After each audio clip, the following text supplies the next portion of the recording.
स्वागत है आपका। साथों में आपके आहाना पुंज और आज एशियन स्पेशल में हम बात करेंगे वक्फ संशोधन विधेयक की। केंद्र सरकार के वक्फ संशोधन विधेयक लाए जाने के बाद से ही देश में राजनीति गर्मा चुकी है। हालांकि इस पर जेपीसी की रिपोर्ट के बाद इसे संसद के बजट सत्र में पेश करने की तैयारी है। अब इसे लेकर समूचा विपक्ष भड़क गया। सत्ता पक्ष और विपक्ष के बीच तकरार भी जारी है। मध्य प्रदेश में वक्फ की संपत्तियों का सर्वे कराए जाने के खिलाफ कांग्रेस ने जेपीसी, लोकसभा अध्यक्ष और मुख्य सचिव को पत्र लिख दिया। अब इसी बीच जेपीसी ने अपनी रिपोर्ट में यह बताया कि उत्तर प्रदेश में ही हजारों सरकारी संपत्तियों को वक्फ बोर्ड अपना होने का दावा करता है। इसी तरह छत्तीसगढ़ में भी राज्य वक्फ बोर्ड ने सभी जिलों से वक्फ बोर्ड की संपत्तियों की जानकारी मांग ली। तो चलिए शुरू करते हैं।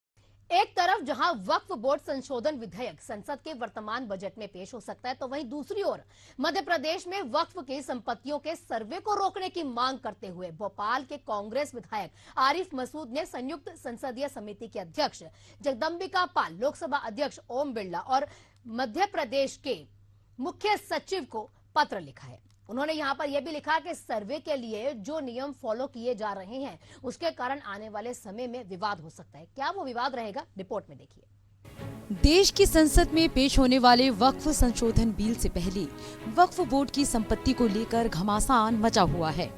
मध्य प्रदेश में भी वक्फ बोर्ड की संपत्तियों पर सख्त दिखाते हुए पिछड़ा वर्ग और अल्पसंख्यक कल्याण विभाग ने सभी कलेक्टरों, संभाग आयुक्तों को वक्फ बोर्ड की संपत्तियों का भौतिक सत्यापन पूरा करने का निर्देश दिया हुआ है। इस भौतिक सत्यापन को लेकर भी राजनीति गरमाई हुई है।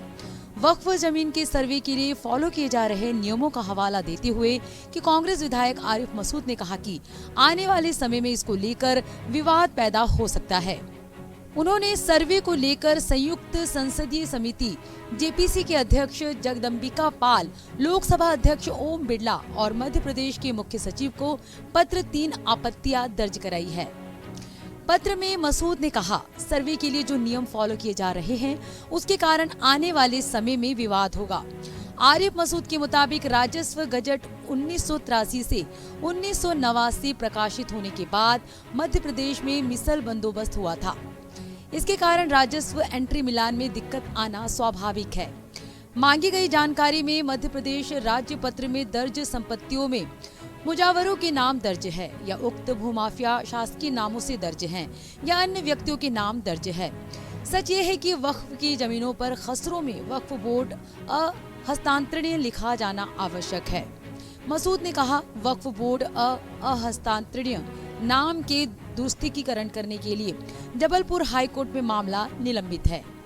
कोर्ट में मामला होने के चलते फिलहाल इस पॉइंट के संबंध में कोई भी जानकारी देना न्यायोचित नहीं होगा। सर्वे के नाम पर सिर्फ खाना पूर्ति हुई, भौतिक सत्यापन नहीं हुआ। वक्फ कृषि भूमि दरगाहों से कब्रिस्तान के लिए लगी हुई है। उन पर लोग अवैध कब्जा करके खेती कर रहे हैं और मुजावर द्वारा नोटरी कर जमीनों को अवैध रूप से बेच रहे हैं।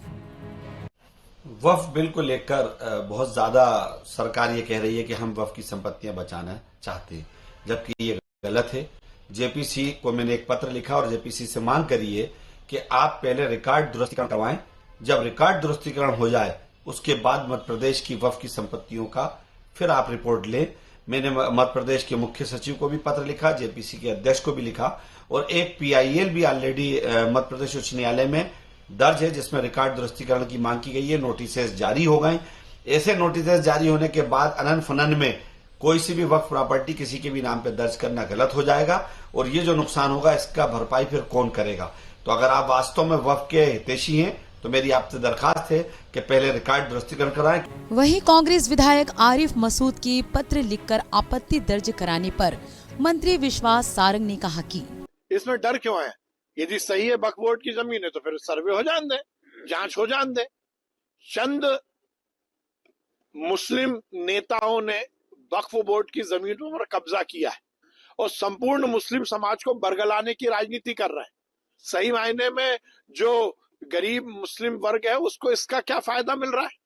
आप बातें कर रहे, पूरे देश में 200-500 मुस्लिम परिवार होंगे जिनने कब्जा कर रखा है इन सरकारी जमीनों पर, और वो इस मुद्दे को धर्म से जोड़कर देख रहे हैं, हिंदू मुस्लिम कर रहे हैं। सही मायने में ये व्यवस्था का विषय है और आरिफ मसूद जैसे नेता खुद ने कब्जा कर रखा है, इसलिए ऐसी बातें कर रहे हैं। सर, इंदौर में पहली इस सर्वे के बाद आरिफ मसूद जी जैसे नेता भी बेनकाब होने वाले हैं, इसलिए पेट में दर्द हो रहा है। बता दें कि मध्य प्रदेश में मोहन सरकार ने वक्फ बोर्ड की प्रॉपर्टी का फिजिकल वेरिफिकेशन कराने का फैसला लिया है। इसके लिए सभी जिलों के कलेक्टरों को निर्देश दिए गए हैं। उन्हें 5 दिन में पूरी जानकारी सरकार तक पहुंचाने की बात कही गई थी, जिसमें वक्फ बोर्ड की वो संपत्तियां भी शामिल की जाएगी जो अतिक्रमण के दायरे में आती है। इसके अलावा निष्क्रांत संपत्ति यानी जो लोग बंटवारे के बाद पाकिस्तान चले गए थे, उन संपत्तियों को भी शामिल किया जाएगा। बताया जा रहा है कि एमपी सरकार की तरफ से वक्फ बोर्ड की प्रॉपर्टी की फिजिकल वेरिफिकेशन की रिपोर्ट दिल्ली में संयुक्त संसदीय समिति को भेजी जाएगी। इसके अलावा एमपी में वक्फ बोर्ड के अध्यक्ष डॉक्टर सनवर पटेल का कहना है कि बहुत सी जानकारी दिल्ली भेज भी दी गई है, जबकि राज्य सरकार की तरफ से अतिक्रमण संबंधित जानकारी सर्वे के बाद भेज दी जाएगी। इसके लिए रिपोर्ट तैयार की जा रही है। देखिए, भारत सरकार इस बात के लिए चिंतित है कि वक्फ बोर्ड के पास जो संपत्तियां हैं वो संपत्तियां सभी वैधानिक रूप से हो। किसी की भी अवैधानिक संपत्ति किसी भी वक्फ के पास 1 इंच भी नहीं होना चाहिए। साथ ही जो वैधानिक संपत्ति वक्फ बोर्ड के पास है उसकी पूरी चिंता होना चाहिए। और देखने में आया है कि लगभग 90% वैधानिक संपत्तियों पर अवैध कब्जे हो चुके हैं और उनसे कोई इनकम बोर्डों को प्राप्त नहीं हो पा रही है, इसलिए परोपकार के कार्यों पर कोई खर्च नहीं हो पाता है। तो भारत सरकार ने जो जेपीसी बनाई है, उस जेपीसी ने सभी राज्यों से 15 बिंदुओं की जानकारी मांगी है। उन 15 बिंदुओं में से 12 बिंदु राज्य के वक्फ बोर्डों से संबंधित थे, जिसको मध्य प्रदेश वक्फ बोर्ड ने पूरा कर दिया है। साथ ही 3 बिंदु ऐसे हैं जो राजस्व से संबंधित है। तो मध्य प्रदेश सरकार ने जेपीसी के निर्देश पर सभी जिला कलेक्टरों को पत्र लिखा है और पत्र लिखकर और इन बिंदुओं की जानकारी मांगी है। और मुझे लगता है कि ये जो सर्वे होगा ये बहुत ही उपयोगी सर्वे होगा। इससे जितने अवैध वक्फ माफिया हैं उनकी भी जानकारी आएगी, जो जिनसे रेंट नहीं मिल पा रहा है उनकी भी जानकारी आएगी। ठीक है, हमारा तो आग्रह है ही, लेकिन राज्य सरकार इस बात की चिंता कर रहा है। और ये बात बिल्कुल सही है कि बहुत कब्जे हो चुके हैं। हम भोपाल की ही बात करें तो भोपाल में 125 कब्रिस्तान हमारे रिकॉर्ड में दर्ज है और कब्रिस्तानों पर पूरी कॉलोनियां और मकानात बन गए, कमर्शियल कॉम्प्लेक्सेस बन गए। 101 कब्रिस्तान आज सिर्फ रिकॉर्ड में है और वो 101 कब्रिस्तान गायब हो चुके हैं। बता दें कि मोहन सरकार कलेक्टरों से वक्फ प्रॉपर्टी के नामांतरण के साथ साथ कितनी जगह पर अतिक्रमण किया गया उसकी भी जानकारी मांगी है। सर्वे के तहत प्रॉपर्टी का अतिक्रमण, प्रॉपर्टी का अलगाव, हस्तांतरण, क्रय विक्रय, पट्टे की संपत्ति, निष्क्रांत संपत्ति की जानकारी मिलाकर कुल 15 बिंदुओं की जानकारी सरकार जुटा रही है। ये पूरी जानकारी पोर्टल पर अपडेट की जाएगी, जबकि तहसील स्तर पर इसकी पूरी डिटेल होगी, ताकि तहसील स्तरीय जानकारी वक्फ बोर्ड के माध्यम से उपलब्ध करा दी जाएगी। मुख्य सचिव ने इस मामले में अल्पसंख्यक कल्याण विभाग के अपर मुख्य सचिव अशोक वर्णवाल को निर्देश दिए थे, जिसके बाद उन्होंने इसकी जानकारी कलेक्टरों और संभागायुक्तों को भेज दी। बता दें कि संयुक्त संसदीय समिति की दिल्ली बैठक के बाद ही मध्य प्रदेश वक्फ बोर्ड से संबंधित प्रॉपर्टी की 15 बिंदुओं पर जिलेवार जानकारी मांगी गई थी, जिसके बाद सरकार की तरफ से ये निर्देश जारी किए गए हैं। यही वजह है कि सरकार की तरफ से वक्फ बोर्ड की संपत्तियों की जानकारी मांगी गई है। वहीं अगर मध्य प्रदेश में वक्फ बोर्ड की संपत्तियों की बात करें तो प्रदेश भर में सबसे ज्यादा वक्फ संपत्तियां भोपाल में ही है। वक्फ बोर्ड के ऑनलाइन रिकॉर्ड के अनुसार यहाँ 4,475 संपत्तियां हैं। इनमें 34 कब्रिस्तान के साथ 5 मुसाफिर खाने, मस्जिद हमीदिया रोड पर शॉपिंग कॉम्प्लेक्स, ग्राम राजमो गोहरगंज में कृषि भूमि, कुरवाई पठारी में कृषि भूमि, शाहजहानाबाद 12 महल मकान, नवाब मंजिल में 4000 वर्ग फीट का मकान, नवबहार सब्जी मंडी पर भी वक्फ का दावा है। यहाँ तहबाजारी, किराया वसूली में विवाद हो चुके हैं। वक्फ की शहरवार संपत्तियां देखें तो वक्फ की शहरवार संपत्तियां: भोपाल 4,475, उज्जैन 1,473, इंदौर 1,307, शाहजहांपुर 1,213, विदिशा 1,011। वक्फ संपत्तियों से बोर्ड को 2022 में 3 करोड़ 29 लाख की आय हुई। इससे पहले 2021 में ये आय 4 करोड़ 17 लाख रही। भोपाल में ही कई संपत्तियां दुकान और मकान के तौर पर किराए पर दी है। शॉपिंग कॉम्प्लेक्स से लेकर कृषि भूमि को लीज पर देकर राजस्व की प्राप्ति की जाती है। बोर्ड के रिकॉर्ड के अनुसार कुल 23,118 संपत्तियां प्रदेश में दर्ज होना है। ये संपत्तियां 14,863 समूह में हैं।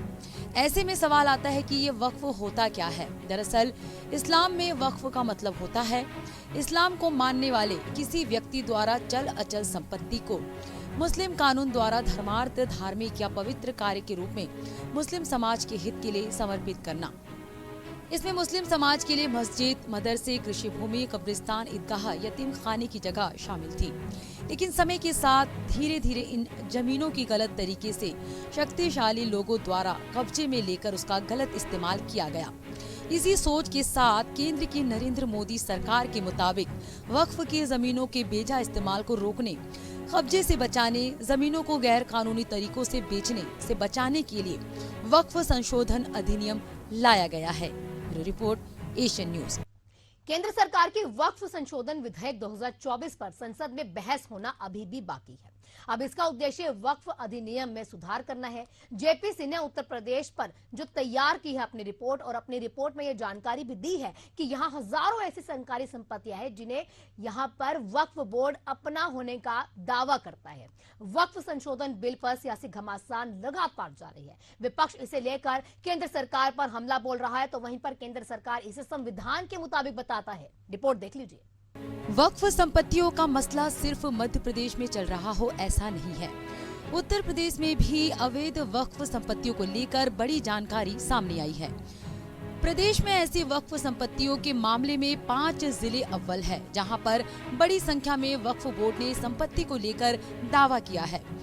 इस लिस्ट में रामनगरी अयोध्या समेत शाहजहांपुर, रामपुर, जौनपुर और बरेली जैसे जिलों के नाम हैं। वक्फ संपत्तियों को लेकर बनी संयुक्त संसदीय समिति ने यूपी में ऐसी संपत्तियों की जिलेवार जानकारी दी है, जिसका ब्यौरा लोकसभा स्पीकर ओम बिरला को सौंप दिया गया है। जानकारी के मुताबिक यूपी के 5 जिलों में वक्फ के नाम पर बड़ी संख्या में सरकारी संपत्तियों पर कब्जा किया गया है।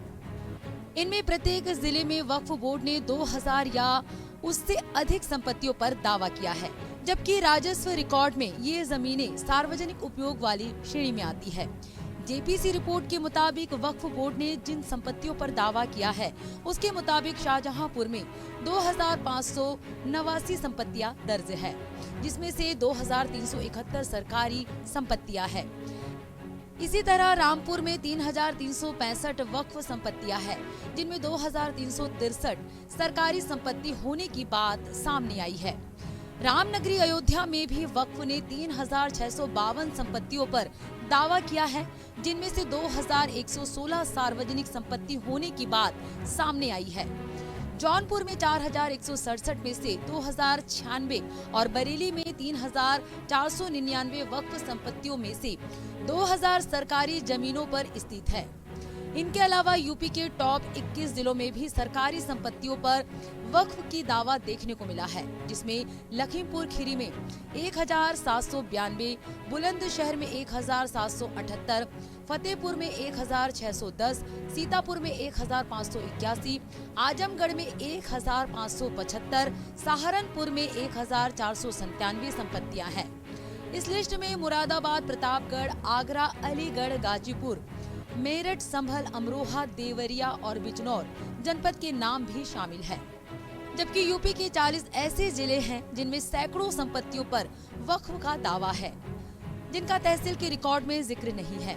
इन जिलों फिरोजाबाद, मैनपुरी, मथुरा, अलीगढ़, एटा, अयोध्या, आजमगढ़, देवरिया, कानपुर, रायबरेली, गाजियाबाद, बिजनौर समेत कई शामिल है। आंकड़ों के मुताबिक प्रदेश में कुल 57,792 सरकारी संपत्तियां हैं, जिन पर वक्फ बोर्ड की ओर से दावा किया गया है। इनका कुल रकबा 11,712 एकड़ है। नियमों के मुताबिक इन संपत्तियों को वक्फ यानी दान किया ही नहीं जा सकता है। बता दें कि उत्तर प्रदेश में वक्फ संपत्तियों के मामले में अवैध कब्जों को लेकर वक्फ विकास निगम के निदेशक इमरान तुर्की ने कहा था कि यूपी में वक्फ बोर्ड की 1,35,000 संपत्तियां हैं, जिनमें से 70 से 80% पर मुसलमानों का अवैध कब्जा है। सीएम योगी आदित्यनाथ के आदेश पर सभी वक्फ संपत्तियों का ऑनलाइन पंजीकरण किया जाएगा और फर्जी अतिक्रमणकारियों पर मुकदमा चलाया जाएगा। वक्फ बोर्ड की लगभग 1,35,000 समथिंग संपत्तियां हैं और उन पर 70 से 80% लोगों ने कब्जे कर रखे हैं, जो बहुत गलत हैं। और उसमें पहले ये ऑनलाइन नहीं था, वक्फ बोर्ड की जो कागजात थे, अब हमारी सरकार इसको ऑनलाइन करा रही है प्रदेश में। हाँ, फिर पूरे उत्तर प्रदेश में वक्फ की 70 से 80% संपत्तियों पर जो है वो कब्जे हैं। इनके लिए पूरी पहल की जा रही है। पूरी पहल की जा रही है, किसी सरकार ने नहीं की, किसी मुख्यमंत्री ने नहीं की। जो हमारे मुख्यमंत्री जी इस पहल में लग रहे हैं कि जो वक्फ की संपत्ति है उसे बिल्कुल खाली कराया जाए और जिन लोगों ने वो कब्जे कर रखे हैं इस पे बेवजह के, उनके खिलाफ कानूनी कार्रवाई जाएगी और बचेंगे नहीं, वो जेल भी जाएंगे। गौरतलब है कि संसद के बजट सत्र में वक्फ संशोधन विधेयक 2024 पर जेपीसी की रिपोर्ट सोमवार 3 फरवरी को पेश होनी थी, लेकिन इसे टाल दिया गया। जेपीसी के अध्यक्ष जगदम्बिका प्रसाद के मुताबिक जब सदन के अध्यक्ष इसे एजेंडे पर रखेंगे तब इसे पेश किया जाएगा। इस विधेयक में वक्फ संपत्तियों के प्रबंधन, संचालन और निगरानी के लिए कुछ महत्वपूर्ण सुधार प्रस्तावित किए गए हैं। विधेयक का उद्देश्य वक्फ संपत्तियों के उपयोग में सुधार लाना है। संयुक्त संसदीय समिति जेपीसी ने इस विधेयक में 14 संशोधनों को मंजूरी दी है। वहीं बजट सत्र के दौरान बोलते हुए AIMIM प्रमुख और हैदराबाद के सांसद असुद्दीन ओवैसी ने वक्फ बिल पर अपना कड़ा विरोध दर्ज कराया है। उनके विरोध के बाद सियासी हलचल तेज हो गई है। उन्होंने केंद्र सरकार को वार्निंग देते हुए कहा कि मैं इस सरकार को सावधान और चेतावनी दे रहा हूं। अगर आप मौजूदा स्वरूप में वक्फ कानून लाते हैं और बनाते हैं जो अनुच्छेद 25, 26 और 14 का उल्लंघन होगा, तो इससे इस देश में सामाजिक अस्थिरता पैदा होगी। इसे पूरे मुस्लिम समुदाय ने खारिज कर दिया है। कोई भी वक्फ संपत्ति नहीं बचेगी, कुछ भी नहीं बचेगा। आप भारत को विकसित भारत बनाना चाहते हैं, हम विकसित भारत चाहते हैं। हम इस देश को 80 और 90 के दशक की शुरुआत में वापस ले जाना चाहते हैं, तो ये आपकी जिम्मेदारी होगी, क्योंकि एक गौरवशाली भारतीय मुसलमान के रूप में मैं अपनी मस्जिद का 1 इंच भी नहीं खोऊंगा, मैं अपनी दरगाह का 1 इंच भी नहीं खोऊंगा। मैं ऐसा नहीं होने दूंगा। हम यहाँ आकर कूटनीतिक बातचीत नहीं करेंगे। ये वो सदन है जहाँ मुझे खड़े होकर ईमानदारी से बोलना है कि मेरा समुदाय, हम गर्वित भारतीय हैं, ये मेरी संपत्ति है, किसी ने नहीं दी है, आप इसे मुझसे नहीं छीन सकते। वक्फ मेरे लिए पूजा का एक रूप है। Sir, I am cautioning and warning this government. I am cautioning and warning this government. If you bring and make a waqf law in the present form, which will be violation of Article 25, 26 and 14, it will lead to social instability in this country. It has been rejected by the entire Muslim community. No waqf property will be left. Nothing will be left, I say. You want to make India Viksit Bharat? We want Viksit Bharat. You want this country to take back into 80s and early 90s? It will be your responsibility. Because as a proud Indian Muslim, I will not lose an inch of my masjid. Forget about a masjid. वहीं ओवैसी के बयान पर भोपाल की हुजूर विधानसभा से विधायक रामेश्वर शर्मा ने पलटवार करते हुए कहा कि इस बिल को पास होने से कोई नहीं रोक पाएगा। उन्होंने कहा कि ओवैसी पाकिस्तान चले जाए तब भी ये बिल पास होने से कोई नहीं रोक सकता। इस बिल के पास होने से गुंडे मवालियों को दिक्कत है, जिन्होंने जमीनों पर कब्जा किया हुआ है। ओवैसी जैसे लोग अभी माला माल हो रहे हैं। वक्फ की प्रॉपर्टी अभी तथाकथित माफियाओं के हाथ में है। वक्फ बिल जब आएगा, ओवैसी जैसे लोगों की दुकान बंद हो जाएगी, ओवैसी का खानदान बर्बाद होगा। ओवैसी पाकिस्तान में जाकर घर बना ले, तब भी वक्फ का बिल नहीं रुकेगा। इस बिल के आने से ओवैसी जैसे लोगों की निजी संपत्ति नहीं रहेगी। जो कुछ गुंडे जेल में बंद है, उनकी संपत्ति नहीं रहेगी, इसलिए ओवैसी परेशान है। वक्फ का बिल जब आएगा तो ओवैसी जैसे मुसलमानों की दुकान बंद हो जाएगी। गरीब, परेशान, बेहाल और अशिक्षा में जो रहने वाला मुसलमान माला माल होगा। इसलिए वक्फ का बिल आएगा और ओवैसी तुम छाती पीटो, चिल्लाओ या पाकिस्तान में जाकर रह घर बना लो तो भी वक्फ का बिल नहीं रुकेगा। वक्फ के बिल से उन गरीबों का भला होगा जो आज अंधेरे में हैं, झोपड़ी में हैं और तुम्हारे शतरंज के मोहरे बनकर वो परेशान होते हैं, वो जेल जाते हैं, उन्हें जो है दर दर की ठोकरें खानी पड़ती है और उनके बच्चे भीख मांगने के लिए मोहताज। इसी तरह केंद्रीय मंत्री गिरिराज सिंह ने वक्फ संशोधन विधेयक को लेकर AIMIM प्रमुख असुद्दीन ओवैसी पर हमला बोला। उन्होंने कहा कि भारत का संविधान किसी व्यक्ति का नहीं है और ओवैसी को इस बात का ध्यान रहना चाहिए। उन्होंने इस बात पर भी जोर दिया कि प्रस्तावित विधेयक कानून के अनुसार काम करेगा, क्योंकि कोई भी इससे ऊपर नहीं है। गिरिराज सिंह ने कहा कि भारत का संविधान किसी का नहीं है और असुद्दीन ओवैसी को इससे इनकार नहीं करना चाहिए। नरेंद्र मोदी भारत के प्रधानमंत्री हैं और कानून का शासन होगा। कोई भी कानून से ऊपर नहीं है, चाहे वो हिंदू हो या मुसलमान। उन्होंने लोगों के मन में काफी डर पैदा कर दिया है। वक्फ बोर्ड कानून के मुताबिक काम करेगा। ओवैसी ये भारत का संविधान किसी के पिताजी का संविधान नहीं है और ओवैसी गलतफहमी में ना जिए। ये कानून की राज है और देश का प्रधानमंत्री नरेंद्र मोदी देश कानून से चलेगा। कोई समाज मुसलमान हो या हिंदू, कानून से ऊपर कोई नहीं है। बहुत डरा लिए देश को। जो लोग वोट के सौदागर हैं वे डरेंगे, लेकिन कानून से बड़ा कोई बनने की कोशिश न करे। जो कानून कहेगा वही वक्फ बोर्ड में होगा।